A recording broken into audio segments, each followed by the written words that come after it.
We begin with a new development in the controversy surrounding the air quality issue at the Cornwall Regional Hospital in St. James.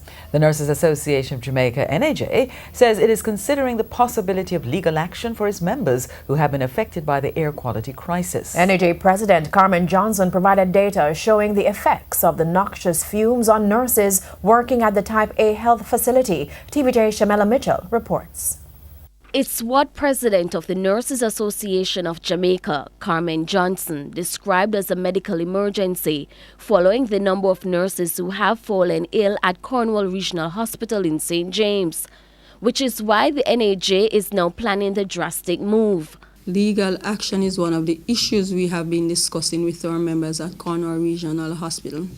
At our last meeting, we spoke to that and we had given advice to our members. Ms. Johnson explained that when nurses go to the staff clinic, they are only treated for the signs or symptoms they are experiencing. A diagnosis has never been done. She alluded that this could have resulted in the health of some of the nurses worsening. Data provided to us show that between January 15 and February 22 this year, 89 persons visited the staff clinic, 67 of whom were nurses. So that tells you the magnitude of the problem since October 2016 to February 2018. What we have found out, more than 160 of our members were affected from the noxious fumes, the fiberglass particles, and whatever else it is that is at Cornwall. In October 2016, the nurses started to experience the symptoms at Cornwall Regional. However, they started to express the concern in December 2016. Ms. Johnson says despite their ill health, they still decided to continue working because they were more concerned about their patients. What the ICU nurses complained of was that they recognized that they were having metallic taste, they were feeling weak, they were having rashes, they were having wales, they were having stingy feeling on their skin.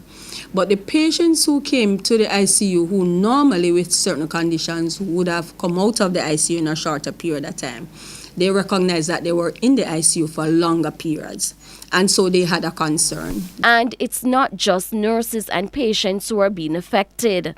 The NAJ president also told me that family members of some of these nurses have also been affected. She says these family members have been experiencing symptoms that these affected nurses have been complaining of. Reporting from the Nurses Association of Jamaica headquarters in St. Andrew, I'm Shamela Mitchell for TVJ News.